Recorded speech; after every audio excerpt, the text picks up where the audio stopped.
জাতীয় সংসদ নির্বাচন সুষ্ঠু করার জন্য এবং নির্বাচনের যে তফসিল ঘোষণা হবে, নির্বাচন কমিশনার যখন তফসিল ঘোষণা করবেন তারপরেই স্বরাষ্ট্র উপদেষ্টা তিনি কিন্তু প্রশাসনদের একটা লটারির মাধ্যমে রদবদল করবেন এবং কোন প্রশাসন কোন জায়গায় পড়বে এটা এখনও তারা জানে না এবং তাদের একটা লটারির মাধ্যমে বিভিন্ন জায়গায় ফেলানো হবে যাতে নির্বাচনকে সুষ্ঠু সুন্দর করা হয় এবং আগামী নির্বাচন যাতে প্রশ্নবিদ্ধ না হয়। গত 14, 18, 24 এর মতো যাতে নির্বাচন না হয় তার জন্য তিনি অনেক কিছু পথ বেছে নিয়েছেন যাতে সুষ্ঠু করা যায়। দেখেন, নির্বাচন তফসিল ঘোষণা হতেই যখন হবে তখনই প্রশাসনের যে রদবদলের সম্ভাবনা সরকারি সূত্রে বলছে যে উচ্চ পর্যায়ে বেশ কয়েকটি গুরুত্বপূর্ণ পদ রদবদল হতে পারে। সেটা বিশেষ করে জেলা প্রশাসক, সচিব ও নির্বাচন প্রক্রিয়ায় সরাসরি জড়িত কর্মকর্তাদের পদ রদবদল হতে পারে। এর মূল উদ্দেশ্য হচ্ছে নির্বাচনকে স্বচ্ছ, সুন্দর ও নিরপেক্ষ রাখা। তবে রাজনৈতিক বিশ্লেষকরা বলছেন এই রদবদল শুধু প্রশাসন নয়, কিছু ক্ষেত্রে ধরেন রাজনৈতিক ভারসাম্য বজায় রাখারও কিন্তু লক্ষ্য আছে। কিন্তু এই যে প্রশাসন রদবদল করে, এত প্রশাসন দিয়ে সেনাবাহিনী থাকবে, পুলিশ থাকবে, আনসার থাকবে, বিজিবি থাকবে, র্যাব থাকবে, সব কিছু থাকবে এবং এত কিছু দিয়েও যদি নির্বাচন সুষ্ঠু না হয়, সুন্দর না হয়, তখন কি হবে? কিন্তু শুধু এত কিছু প্রশাসন, এত আয়োজন, এত বড় আয়োজন করলেই কিন্তু আগামী নির্বাচন সুষ্ঠু সুন্দর হবে না।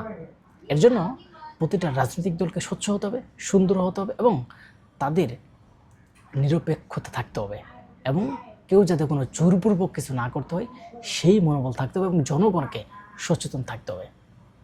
কারণ এই নির্বাচন হচ্ছে একটা কঠিন নির্বাচন।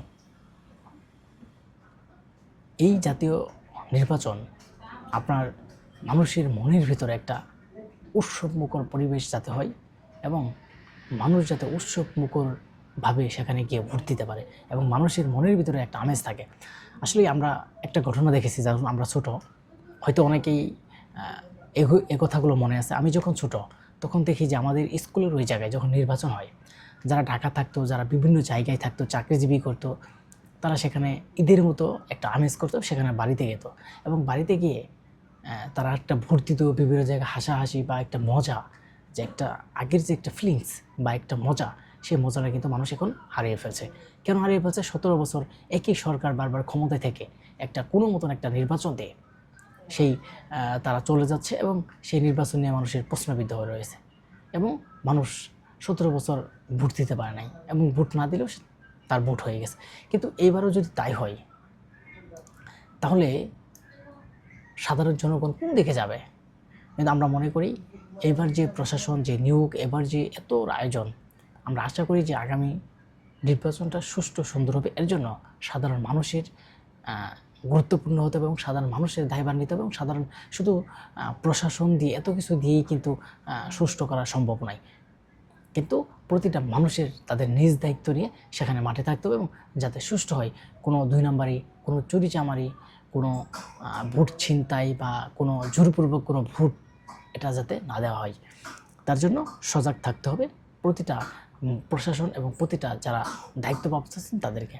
তো আমরা আশা করি আগামী জাতীয় নির্বাচন সুষ্ঠু সুন্দর করার জন্য সরকারের যে পদক্ষেপগুলো আমরা স্বাগত জানাই এবং সাধুবাদ জানাই।